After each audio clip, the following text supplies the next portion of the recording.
even though people don't use her, we're going to show you how it's done. And for a couple months after that, everyone used her all the time or banned her out, and she's kind of fallen off a little bit lately as far as teams favoring her. So I'm really cool pick there by MiG Blaze. Helios actually picking up his own jungle. Yep. Not going to have to switch that out. So that's going to be really fun to see. Shyvana, she's very, very fast, clear times, and also good counter jungling. Probably one of the few champs that's faster and better at countering than Mundo. Yeah, or I guess they're maybe close to even, but I would say Shyvana might have a little edge.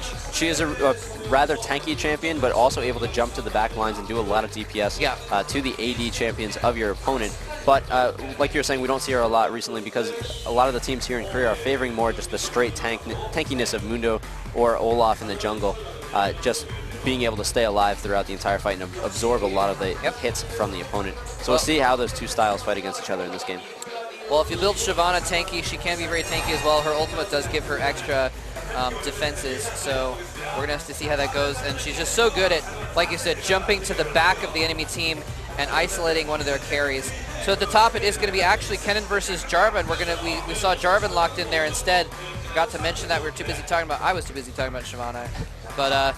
So Vladimir's actually going to be in the middle, and we're going to see Jarvan top instead versus that Kennen.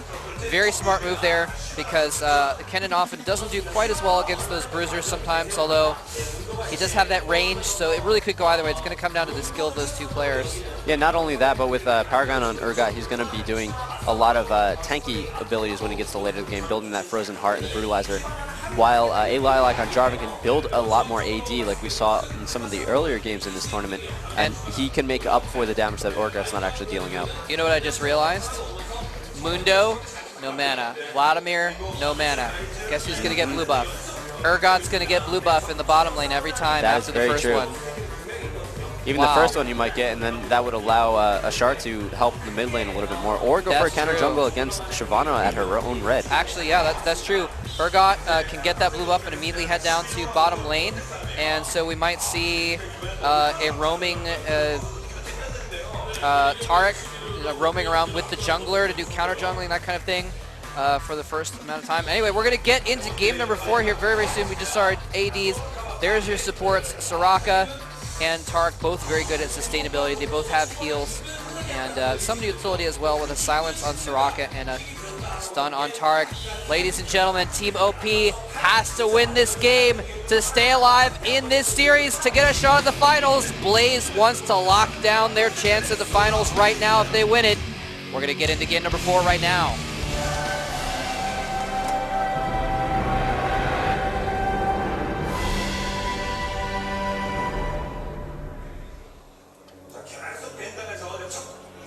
All right, here we go, ladies and gentlemen. Game number 4. Fantasy Star going to cover the top here. We saw he does have Spell Vamp Quince, by the way, starting off with 6% Spell Vamp right off the bat. So Fantasy Star definitely building for AP. Going to be synergizing well with Ambition as well. If he builds that Will of the Ancients, his aura is going to be able to affect Lustboy and allow Lustboy's heals to be that much more effective. However, if we look at the summoner spells of OP, there's 3 Ignites on that team.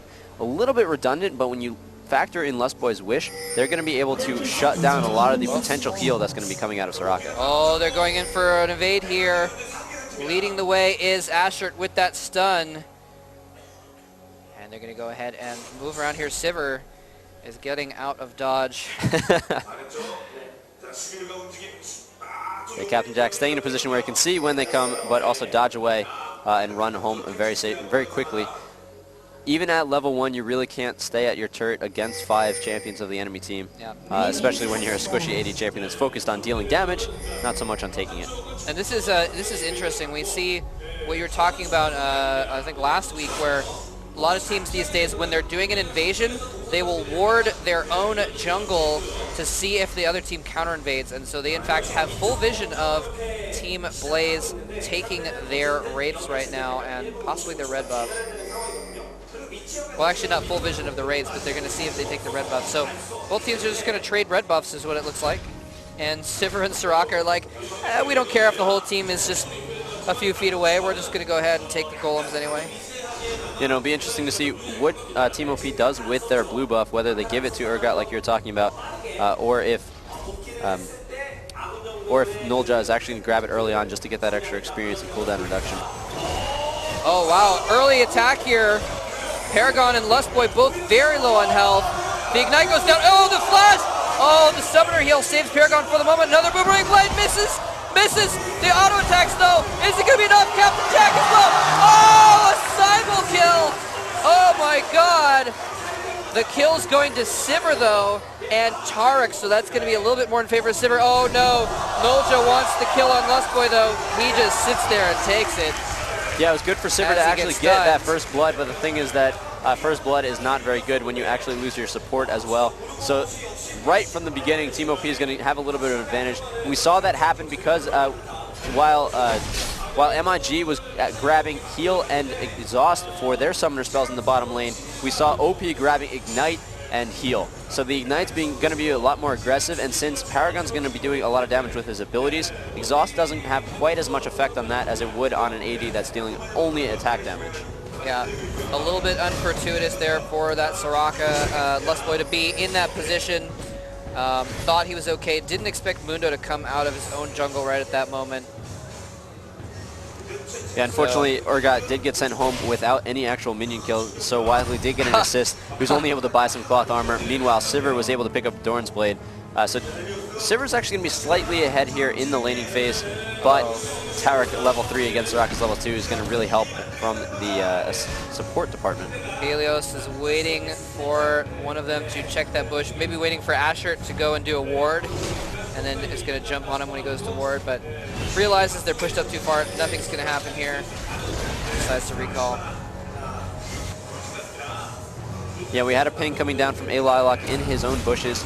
I'm not sure what he was focusing for. It'd be nice to be able to hear exactly what these teams are saying throughout the entire game, but that would get a little bit distracting, so we'll try to figure out how to make that work in 5 to 10 years and then start implementing that. Uh-oh, Lilac going in, going for the attack, but not able to get enough damage, and Nolja not in a position to land.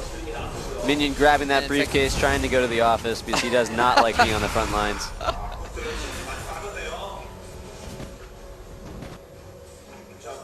Yep, so Captain Jack is pretty decently ahead on those minion kills. Urgot catching up, though, significantly. Only 7 or 8 behind at this point. 6 now at this very moment. Yep, oh, and here goes the full combo for both players at the beginning, at the middle here. Corn Salad knows he's dead, tries to get the kill on Ambition, and it does not happen. MiG getting another kill. It's now 2-2 on the board. Yeah, there's a lot of pressure here on Team OP. They must win this game. MiG Blaze has a little bit of breathing room, and also MiG, the team itself, has the only experience of playing this blind pick mode if it goes to the 5th game. So MiG is going to have a little bit more advantage, I think, if it goes to that 5th game. So they're going to feel a little bit more comfortable in this game, and being relaxed when you're in a match that determines whether or not you're going to win $100,000 is kind of a big deal. Kind of a big deal. Yeah, it's a lot of pressure on OP right now, and things are really even right now. Uh-oh, Fantasy Star a little bit of trouble. He actually just decides not to leave too much. He might just kill off those last couple minions and then go back, but Nolja gets caught in the jungle here. This is looking bad for Nolja. Everyone is coming. Everyone except Kennen on the entire team is boxing him in. He is not getting away. No, he's not going to get away, but he's going to try to buy some time for the rest of his team to be able to make up for this in minion kills. Going to dive into the turret. I guess that got him killed a little bit faster. Maybe he wanted to get home now. I guess maybe he wanted to get back into his jungle quickly rather than distracting.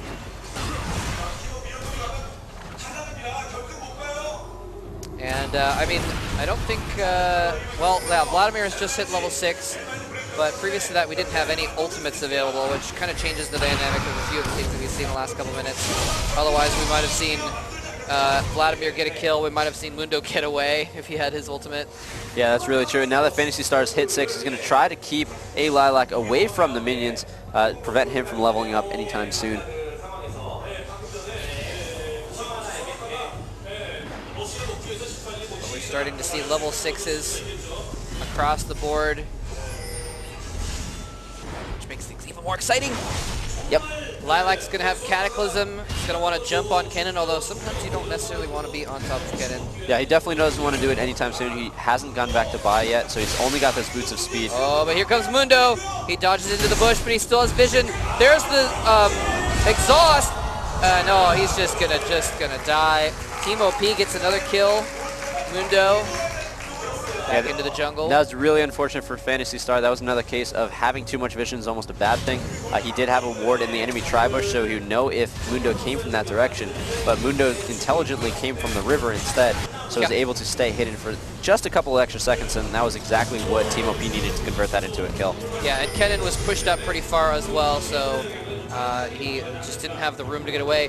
When they tried that before, he actually had a minion wave come there at the exact moment to kind of block Mundo out, but he didn't have it at that point. Beautiful timing here for Jarvan. He was able to go back and buy a Hex Drinker right out, so he's going to come into lane and be very defensible against Kennen.